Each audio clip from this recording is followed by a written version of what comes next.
360 graus. Ontem, diante de um Congresso esvaziado, já no final da sessão do dia, a mais bolsonarista de todos as parlamentares que apoiam o governo, a deputada Bia Kicis, plantou a semente que fará nosso sistema eleitoral, um dos mais modernos e seguros do mundo, recuar de volta ao passado.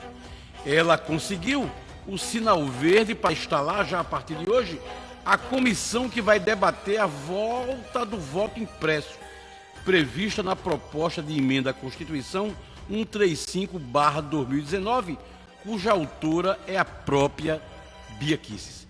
De acordo com a PEC, as urnas eletrônicas continuarão a existir, mas serão acompanhadas de voto impresso, a ser depositada em uma urna física, que serão auditados. A volta do voto de papel é um desejo antigo do presidente Jair Bolsonaro, que sempre lançou desconfiança sobre as urnas eletrônicas. Ele, cuja aprovação popular caiu para a casa de 24%, a menor desde que chegou ao poder, acredita que o voto impresso o manterá no cargo, de onde só sairá, segundo ele, se Deus quiser. O Criador pode todas as coisas e move céus e terra. De fato, pode até ressuscitar supostos defuntos políticos, como os bolsonaristas julgavam ser o caso de Lula, abatido por decisão imparcial do ex-juiz Sérgio Moro. Olha, teve início a audiência da CPI da Covid, que houve o ex-gerente-geral da Pfizer no Brasil, Carlos Murilo, atual presidente da empresa para a América Latina. O que Murilo tem a dizer está sendo considerado muito importante para os objetivos da comissão. Afinal de contas, o que se pretende descobrir é uma possível responsabilidade do governo federal pela não contratação de vacinas em tempo suficiente para que vidas tivessem sido salvas no país. Nesse sentido, o presidente da Pfizer é considerado como fundamental, já que, segundo a imprensa, a empresa teria feito ofertas de vacinas ao Brasil ainda em 2020, o que, na visão de senadores, teria feito a diferença no combate à pandemia no Brasil. Essa expectativa é muito grande em relação ao andamento dos trabalhos da CPI da Covid. Evidentemente que a gente já percebe que há elementos, não é, para desdobramentos futuros de situações aí que chegaremos aonde as pessoas já têm pelo menos um conceito do que existe hoje em nosso país. Essa quantidade de mortes ocorreram, infelizmente, por força de omissões que nós estamos acompanhando. Não sou eu que estou dizendo, mas as pessoas que já foram, nesse momento, interpeladas ou inquiridas na Comissão Parlamentar de Inquérito que está sendo realizado pelo Senado da República. Décio, isso me preocupa bastante e certamente preocupa a todos os brasileiros, porque a gente percebe, não é, que poderíamos hoje, não é, talvez não estarmos aí numa situação confortável, porque essa pandemia veio, não foi para confortar ninguém, mas na realidade fazer vítimas e deixar famílias destroçadas. Mas poderia estar nesse momento, não é, com menos vítimas, né, por conta dessa pandemia, se o governo tivesse olhado com um ar justamente de risco, de perigo, não é, de uma catástrofe, não é, porque isso é uma catástrofe quando se levar em consideração mais de 400 mil mortes em apenas um ano, não é, de pandemia. Não é, é uma verdadeira guerra armada, mísseis, não é, parece que foram jogados em nosso país, não é, em nosso planeta. Só uma comparação. Nessa guerra que está havendo agora entre Israel e a Palestina, entre o Hamas, o grupo islâmico, e o exército israelita, você pode pegar o número de mortes que não chega nem um terço. Por exemplo, eu vi lá no primeiro dia que morreram 35 pessoas. Olha, 35 pessoas é o que morre na Paraíba por causa da pandemia. Pois é. É como se estivesse despejando foguetes e mísseis, né? Bombas. Não, aqui é como se tivesse, digamos assim, 3 tsunamis, né, de uma vez só. O único resultado possível, se houver seriedade dessa CPI, é a responsabilização do governo por tantos equívocos, por tantas omissões.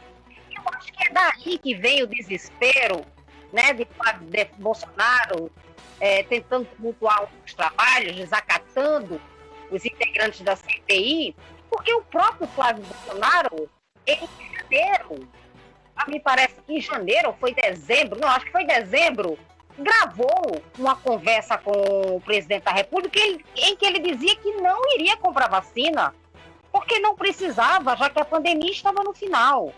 Quantas vezes eu acho que existe uma fartura de provas nas redes sociais, existe com certeza, não acho, com certeza existe, de declarações do presidente dizendo que não compraria vacina. Ora, não compraria a vacina da China, a vacina do Dória, não compraria vacina nenhuma, porque os laboratórios não se responsabilizavam pelos efeitos colaterais, porque a pandemia já estava indo embora, porque isso era um assodamento. Não que ele tenha usado essa palavra, porque não faz parte do repertório do presidente da República, mas ele disse não várias vezes a vacina publicamente. Inclusive, um desses episódios foi muito vexatório para o então ministro Pazuello, porque Pazuello disse no próprio Congresso Nacional que estava fechando um acordo com o Butantan e Fiocruz para comprar a Coronavac, abastecer os estoques do Ministério da Saúde com a Coronavac. E dia seguinte, diante daquele cercadinho que Bolsonaro gosta tanto de visitar, porque ali só tem apoiadores dele, chamando ele de mito, ele disse, não, quem manda no governo sou eu, no meu governo ninguém vai comprar vacina coisa nenhuma.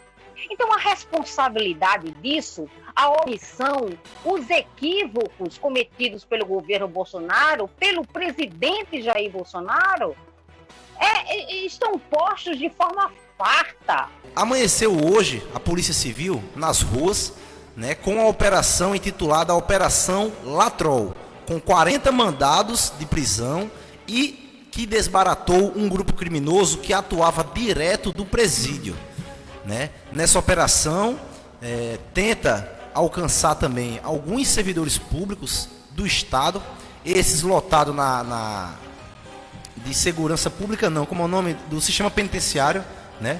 Na pasta do sistema penitenciário seriam agentes penitenciários que estariam facilitando principalmente o envio de eletroeletrônicos para dentro dos presídios.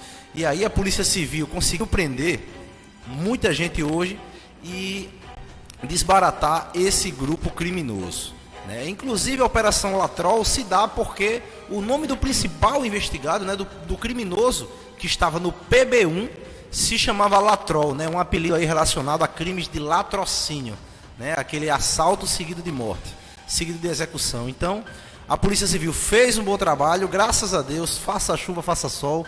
Hoje, literalmente, né? A polícia está trabalhando. Glória a Deus. Glória a Deus. E eu tenho um destaque agora político, né? Está em Brasília uma turnê de prefeitos lá na capital federal. E para fortalecer a pré-candidatura ao Senado do deputado federal Efraim Filho, anunciou hoje, nessa quinta-feira, a prefeita de Mamanguape, a prefeita Eunice, e também a sua filha Daniele Rodrigues, que é a presidente do Republicanos Mulher na Paraíba. Ontem o Campinense mais uma vez, mesmo o Botafogo com plantel superior, mas o placar foi 1-1, foi um placar bom para o Botafogo, porque ir na Campina Grande é um clássico, trazer o empate, o Campinense fez 1-0, e no segundo tempo o Botafogo empatou, como se diz, 1-1. Botafogo atualmente agora é o líder absoluto do Campeonato Paraibano com 11 pontos. Em segundo lugar está o Campinense com 8, em terceiro 13. Nesse final de semana o Botafogo vai jogar na cidade de Patos, vai visitar o excelente gramado do estádio José Cavalcante, enfrentando o Nacional da cidade de Patos. Espero que as nossas autoridades compreendam um pouco mais e não retirem e não punir mais uma vez a cidade de Patos, que muita gente, inclusive, esperando. Eu sei que é um jogo sem público, mas a coisa melhor do mundo é um time jogar onde ele treina, onde se prepara. Nós vamos ter nesse final de semana esse jogo, o Botafogo enfrentando o Nacional de Patos, lá na nossa querida cidade de Patos. Ontem, em busca de recursos para a pasta da educação, e faz um resumo do que já conseguiu articular, com quem já conseguiu sentar lá no Distrito Federal. Eu e a assessora técnica Érica da CEPLAN, nós fomos recebidos de um FNDE pelo assessor técnico Anderson Sampaio, onde nós discutimos as obras inacabadas, tentando encontrar soluções e caminhos para o andamento dessas obras. Também discutimos novos recursos e termos de compromisso para a nossa cidade, para o nosso município. Logo em seguida, nós fomos recebidos por Gabriel Medeiros Vilar, que é o diretor de Gestão, Articulação e Projetos Educacionais, e também por Adalto Marcolino Fernandes Júnior, que é o secretário executivo de representação institucional da Paraíba aqui em Brasília, onde nós discutimos ações que estamos promovendo em nossa rede municipal de Conde. E o diretor logo se colocou à disposição para o incentivo de recursos para os nossos projetos que estamos desenvolvendo em nossa rede educacional. Mostra sobre essa informação da imunização de pessoas em situação de rua. Exatamente, começa hoje, pessoal de rua, população estimada entre 1.200 e 1.300 pessoas. Nós vamos colocar um ônibus à disposição para também percorrer alguns lugares. E vamos sim no restaurante, onde a gente vai dar refeições, fazer essa vacinação, muito importante, porque são pessoas vulneráveis, com déficit proteico, alguma coisa a mais de doença, às vezes são fumantes. Ou seja, é uma necessidade, está no Plano Nacional de Imunização, e vamos sim vaciná-los com todo amor, com todo carinho. Nós temos o cadastramento da secretaria, e vamos sim ao local onde eles estão, porque é uma população carente, entendeu? Uma população realmente que a gente não queria ter essa obrigação de vacinar por elas não existirem, mas estamos num país chamado Brasil e as pessoas sim, elas serão vacinadas hoje, se Deus quiser. Estamos esperando chegar mais vacinas, independente de chegar mais vacinas ou não, nós iniciaremos sim a vacinação de professores que têm os D1 em disponibilidade. E vamos fazer isso obedecendo rigorosamente, sem deturpação nenhuma, do Plano Nacional de Imunização. Ele cabe uma interpretação, o plano, uma interpretação médica, e estamos seguindo rigorosamente. Deturpação disso aí é só querer criar problema onde não existe. 360 graus.